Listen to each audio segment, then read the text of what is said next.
Cara, o Open Mind, ele foi um laboratório pra mim. Porque, tipo assim, como eu já trabalhei com audiovisual antes, mas eu nunca tinha feito curta-metragem, nada, tipo, relacionado a cinema e tal. Daí eu pude fazer a edição do curta, do vídeo, né? E fazer as trilhas sonoras também. Compor as trilhas sonoras. E eu nunca tinha composto nada também voltado pra trilha sonora de filme, curta-metragem. Eu sempre fiz músicas mais convencionais e tal. E dessa vez eu pude experimentar fazer coisas mais atmosféricas. E foi uma experiência muito massa. Assim, na verdade foi tudo um baita de um desafio, né, cara? Porque primeiro que a gente não tinha nem recursos, a gente não tinha equipamentos bons, a gente não tinha acesso sei lá, outras pessoas para ajudar a gente e tal. E a gente teve que se virar assim com o pouco que a gente tinha. E foi engraçado até porque a gente meio que a gente foi planejando desde abril, se não me engano, abril de 2022 a gente começou a planejar essa ideia, planejar o roteiro e tal, começou a escrever algumas ideias. Só que como a gente estava à distância, tipo, o Will e o César estavam em São Paulo e eu e a Rafa aqui em Santa Catarina, cara, já dificultou também essa questão da produção. Porque, tipo, algumas ideias eu ia escrevendo para roteiro e tudo, e às vezes eram coisas que ia ficar difícil deles tentarem reproduzir lá. Justamente porque não ia ter ninguém para dar uma força para fazer as filmagens e tal, eles tinham que se virar sozinhos. E tinha algumas coisas que ficava meio impossível de reproduzir sozinhos. Então a gente foi meio que adaptando esse roteiro conforme a produção ia acontecendo. Na verdade, tudo foi se adaptando conforme a produção ia acontecendo, né, cara? A gente tentou se planejar, mas devido às circunstâncias de distância e de falta de recursos, a gente acabou tendo que se adaptar o tempo inteiro, né? E na verdade isso foi muito legal, porque a gente aprendeu muitas situações assim que a gente nem fazia ideia de que ia passar por determinadas coisas e agora, por exemplo, se a gente fosse encarar um novo projeto, tudo isso que a gente experienciou nessas condições com certeza já iam nos dar tipo, passos à frente quando a gente fosse começar um novo projeto, né? Isso foi muito louco. Cara, e uma pergunta que o Will fez pra gente responder, cara, que foi qual foi a nossa percepção do personagem, né? Como é que a gente meio que enxergava esse personagem, mesmo trabalhando à distância, como foi que a gente conseguiu visualizar e tal, não sei o quê. Cara, meio subjetiva essa pergunta, né? Mas assim, toda essa história ela foi baseada num caso que aconteceu com o Will na infância, né? Ele vai poder explicar isso aí com mais detalhes, acho que ele já conversou sobre isso no canal e tal. Mas o que aconteceu? A gente focou muito nessa experiência pessoal dele. A gente conversou bastante, ele falou muitos detalhes, muitas coisas, sensações. Às vezes ele compartilhava, tipo, pô, olha, eu tive um pesadelo com Open Mind essa noite, daí ele meio que tentava descrever o cenário todo vermelho e a situação, assim, e a gente foi meio que absorvendo esses sentimentos dele, as sensações dele. E também, às vezes, ele achava algumas referências de imagens na internet que ele, tipo, sentia que era muito próximo das experiências com pesadelo, com paralisia do sono dele e tal. E ele compartilhava com a gente. Então, muito da nossa perspectiva, a nossa visão sobre o Open Mind foi construída por essa interação que a gente tinha com o Will. Ele relatando os pesadelos e tudo. E tentando ilustrar, assim, né? A gente conseguiu absorver bastante essa visão do Open Mind através das conversas e tal. Acho que meio que responde essa pergunta. Né? Mesmo à distância, como é que a gente conseguiu visualizar o Open Mind foi através de conversa mesmo. E tentar absorver as experiências sensoriais assim e tal. Eu acho que deu pra dar uma brincada com esse curta-metragem, mesmo sendo de baixo orçamento, né? Não dá pra... Não vamos negar, a gente não é profissional do cinema, nunca trabalhou com filme e tal, então foi um aprendizado, um experimento assim para todos nós, né? Quando eu vi o resultado final, quando eu assisti o curta, eu fiquei muito surpresa. Porque eu tava lá durante todo o processo, então eu vi como ele foi feito e ele foi feito completamente à distância, sem recurso nenhum. A gente tentava transmitir ideias um pro outro, tentar interpretar ou tentar gravar uma cena e descrevia a cena e no final das contas a gente conseguiu pegar cada pedacinho e transformar numa coisa que faz...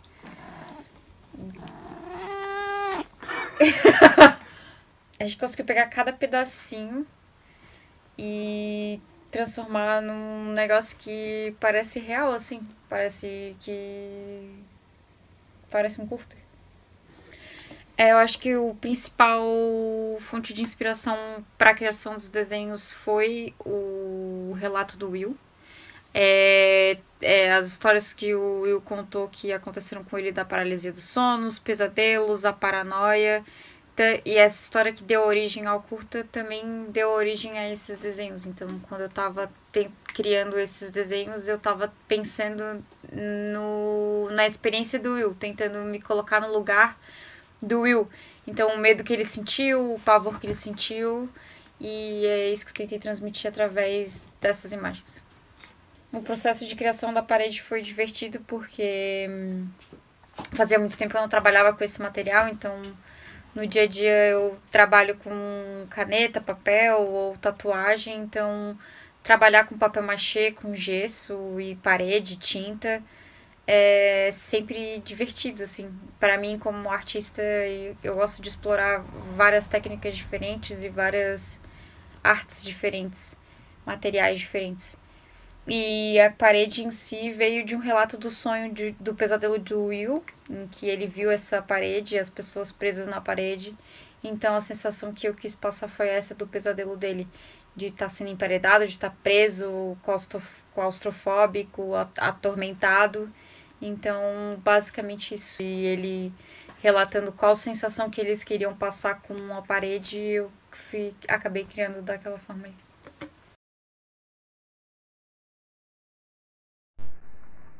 Olá, amigos retrocineiros. Eu sou Diego, psicólogo, psicanalista do canal Psicanálise no YouTube, mas a maioria de vocês vai me conhecer como o Dr. Van, do curta Open Mind. Eu queria aproveitar essa oportunidade para agradecer o Will por ter me convidado para participar desse curta. Primeiro porque é um sonho dele, é uma coisa muito importante para ele. E é um prazer e uma honra poder ter participado. E segundo que eu, como todos vocês, eu acredito, sou apaixonado por cinema. Sou apaixonado por cinema de gênero e sou apaixonado por cinema de terror. A paixão é tanta que, além de colecionador, eu quase virei cineasta. Na época de prestar o vestibular, eu pensei muito a sério em fazer cinema, acabei fazendo psicologia. Mas enfim, não estou gravando isso para falar de mim, só uma apresentação. A experiência de gravar o Open Mind foi inusitada, né? Eu não esperava, quando eu vi o Will falar que ele gostaria de gravar um curta-metragem, era um sonho dele, eu pensei, puta, tomara que dê certo. Eu conheci o Will só pelo YouTube, eu pensei, pô, esse cara merece.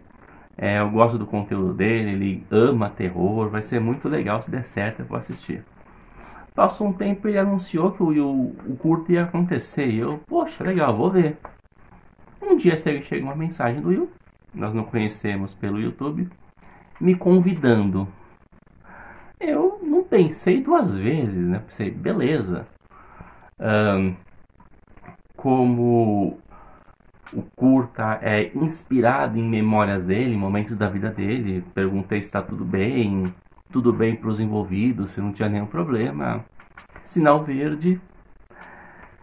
A gravação foi feita mais ou menos numa tarde, acho que em umas 2 horas, 3 no máximo. O Will foi até o meu consultório, esperou eu terminar uns atendimentos. Meus pacientes, quando souberam que eu ia gravar um curta de terror, ficaram super animados. Pô, vai lá, que legal. Me deram um apoio, estão esperando o curta sair para assistir, então já tem umas pessoas querendo ver, Will. E foi interessante, né? Eu nunca tinha feito nada parecido. Nem sei se dá pra dizer que eu atuei, se dá pra chamar aquilo de atuação, se não é um certo exagero. E Enfim, foi gostoso, foi divertido. Eu acho que vão ter várias cenas para um making off. Eu lembro que um momento eu fiquei bastante assustado. Foi quando nós terminamos a gravação.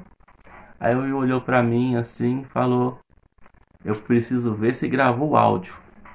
Ali eu confesso que o coração bateu mais forte. Eu pensei: puta, será que eu vou ter que fazer tudo de novo? Mas foi certinho. Eu não me preparei muito para fazer o Dr. Van, até pelas orientações do Will. Falou: faz se quiser, faz do seu jeito. Então eu encarnei como eu faço normalmente, só com um adendo, né? O Van, não sei se você dá spoiler, não é? Mas um momento o Dr. Van fala pro Will: olha, viaja, vai tirar um final de semana. É algo que eu nunca falaria, mas é algo que está no script. É algo que a gente encontra em trashes por aí, principalmente nos anos 80, começo dos anos 90. O psicólogo: ah, por que você não vai viajar? Por que você não. Você tá com medo daquela cabana no mato? Ah, então vai pra lá, fica um tempo lá. É bem divertido. Então foi uma ótima experiência. Confesso que eu já vi o vídeo. Eu gostei muito. Vou assistir de novo, vou assistir várias vezes. Estou muito orgulhoso, estou muito feliz. Foi um dos pontos altos do meu ano. Muito obrigado, Will. E para terminar, já que o Will fala que ele é tão apaixonado pelo Michael Myers, eu tenho que dizer qual que é o meu personagem favorito. O Jason, o amigão da vizinhança. Então, isso aí. Muito obrigado. Assistam Open Mind. Tá muito bom. Assistam várias vezes. E um abraço a todos. Oi, eu sou o César. Vou contar um pouco da minha experiência de ter feito e participado do curta-metragem Open Mind, Atrás de Você. De longe foi uma das experiências mais loucas que eu já tive na minha vida. Nunca tinha feito nada parecido. E quando o Will veio com o pedido de ser o Open Mind, ele me contou a história. Eu achei a história fantástica, muito doida. Abracei a ideia, falei: vamos lá, vamos ver no que vai dar. Não tinha noção de como que a gente ia fazer, porque a gente nunca tinha feito nada parecido, mas aos poucos as ideias iam vindo de cenas, aonde fazer, e foi dando tudo certo, foi se encaixando e foi fantástico, foi fantástico. Eu tenho muito a agradecer ao Will por ter feito esse pedido para mim, de ter ajudado a fazer tudo isso acontecer. Só tenho a agradecer. Para mim foi muito gratificante, porque eu sou viciado em filmes de terror, e fazer e participar de um curta de terror para mim foi um sonho realizado, um sonho que eu nunca tive, mas acabou sendo um sonho sonhado junto. Foi uma realidade, né? Eu digo que esse curta tinha tudo para dar ruim, mas deu muito certo. Para mim foi fantástico. Enfim, foi uma experiência única que eu nunca imaginei que poderia acontecer um dia. E com a ajuda do Olheiro e da Rafa na direção, as gravações ficaram um pouco mais fáceis. E ver o curta pronto e ainda do jeito que ficou foi de arrepiar. Eu posso dizer que nós fizemos um curta-metragem de respeito. O Open Mind, pra mim, ele é real. Talvez pra você ele seja de uma outra forma. Eu vou te explicar o porquê. Eu tinha alguns pesadelos que começaram quando eu tinha mais ou menos uns 8 anos. E isso foi dificultando todos os relacionamentos da minha vida em questão com o mundo. No caso, eu não conseguia estudar direito porque eu vivia com sono. Quando eu precisava fazer alguma atividade, isso fora da escola, até mesmo dentro da escola, eu não conseguia porque eu não tinha energia para fazer isso.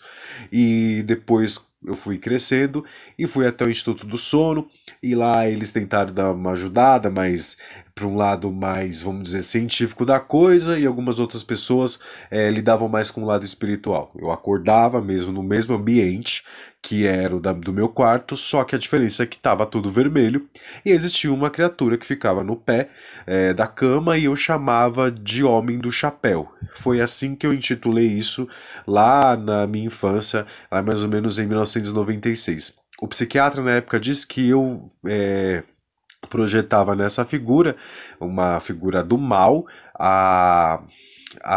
como posso te dizer, mano, é muito até embaraçoso dizer isso, que eu projetava a figura do meu pai. Nosso relacionamento não era muito bom, nunca foi. E ele falava que, tipo, esse era a minha válvula de escape, coisa que eu nunca acreditei, mas enfim.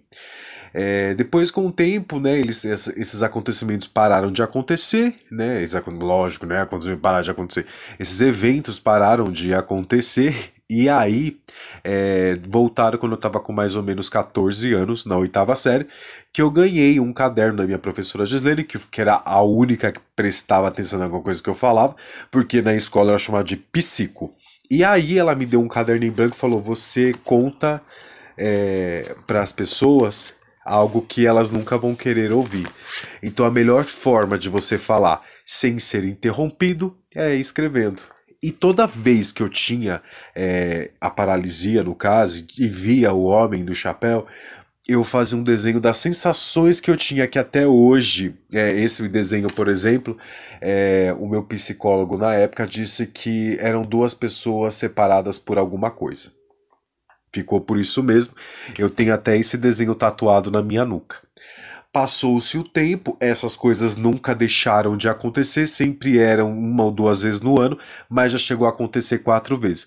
No Instituto do Sono, uma paralisia do sono que se torna perigosa, não pode acontecer 2 vezes no ano, e já aconteceu várias comigo em 1 ano só. E as coisas foram acontecendo, e aí nesse meio tempo eu sempre gostei de cantar, de fazer teatro, e eu conheci minha professora Cida, que é uma das grandes incentivadoras da arte que habita em mim, o lado artístico que habita em mim, e ela, nas aulas de canto, ela falava assim: meu, olha ali, ó, o público tá ali, canta como se você estivesse atingindo aquele alvo e faz cara de louco. E eu cantava lá, eu lembro que eu tava cantando Elvis Presley numa audição da escola e eu fiquei Rise Man Say. Então parece que de alguma forma invisível aquilo tocava nas pessoas e elas vinham falar comigo. Putz, você canta muito. Putz, eu lembrei do meu velho, que eu escutei muito isso quando eu apresentava em teatros daqui do bairro, quando era um grupo de senhoras, eram músicas da década de 40, da década de 50, que eram músicas da Era de Ouro. Eu comecei a fazer aulas de canto porque eu tenho a língua muito presa, isso eu já comentei aqui no canal, só que não falei disso em específico. E para fazer o curta-metragem, isso me serviu muito porque como é curta e não tem tantos diálogos, eu precisava mostrar com linguagem corporal aquilo que me aflige. Então vocês vão ver muito cara de louco no curta-metragem. Vocês vão ver situações, gestos que enfatizam e colocam mais verdade dentro de tudo que está acontecendo. Eu não sou ator, é a primeira vez que eu gravo um curta. Eu já participei de uma peça de teatro, mas tem muitos anos. Só que atuar interpretando você mesmo, eu achei que ia ser fácil, mas não é. Porque você vai lembrando de sensações, de coisas ruins que te aconteceram, e isso, se você não tem um equilíbrio, te faz muito mal. E nesse tempo, em momentos que eram cruciais, que eu precisava mostrar o que acontecia na paralisia do sono, eu tentei de todas as formas trazer de lá das entranhas essa sensação ruim que a paralisia do sono causava em mim. Como a Rafa disse, o Oleira disse, aqui ninguém é profissional, ninguém é artista. Não, artista a gente é de alguma forma, porque a gente está criando uma arte aí, algo que eu tenho certeza que vai tocar. você. Se você gosta de filme de terror, eu acredito que você vai gostar, porque é totalmente original. Eu nunca vi nada parecido. É, como a gente mesmo falou, é baixíssimo orçamento, que valeu mesmo ali, o que segura é o roteiro, tudo que compõe o curta-metragem, a trilha sonora tá impecável, porque eu ficava ouvindo a trilha sonora na rua e eu ficava tipo, eu sou meio loucão, sabe, pra essas coisas. Quando eu fechava meus olhos, imaginava a sensação de estar naquele lugar, o que aquela trilha sonora me causava, que eu precisava mostrar, né? Eu falava, é oportunidade agora, eu preciso atuar, eu preciso ver como que eu vou fazer isso. Então eu colocava assim um fone de ouvido explodindo assim na orelha e falava, não, mano, é isso, isso, isso. Aí vinha algumas emoções, sensações, mandava pra Rafa, pro Olheira, e a gente trocou essa energia que foi tão boa, mesmo à distância, que tudo foi captado e tudo foi. Entramos todos numa sintonia. E eu acho que não tem coisa melhor do que isso. A gente pode ter uma distância de quilômetros, mas o que faz a nossa essência, assim, tipo, entrar na mesma vibe, é sim a gente parar, ouvir, prestar atenção e ver o que a gente pode fazer com tudo isso, com todo esse misto de emoções e sentimentos que é nos causado. A trilha sonora do Open Mind foi toda feita pelo Olheira, como ele falou. Eu ouvi isso praticamente todos os dias e eu olhava, eu botava meu fone de ouvido, fechava os olhos, isso é um conselho que eu dou, aprendi com a professora Cida, escutava a trilha sonora e olhava ao redor do meu bairro e via algumas coisas, aquilo já me dava uma melancolia e lidar com esse sentimento é bem complicado, mas eu acredito que a gente, mesmo sendo um baixo orçamento, eu tenho certeza que vocês vão gostar, porque não tem como não gostar do Open Mind, porque vocês vão sentir que esse trampo não é só mais um trampo, não é o primeiro, né? Eu acredito que não vai ser o primeiro trampo, acredito que vai vir muitos outros, mas foi feito com o maior amor, porque a gente curtiu do começo ao fim trabalhar nesse trampo. Espero que vocês aceitem o Open Mind assim na casa de vocês assistindo, como vocês aceitariam qualquer outro filme que for hollywoodiano que tem milhões investido. A gente não teve tanta grana para investir, mas a gente teve muito amor de sobra para fazer esse trampo acontecer. E é isso, gente.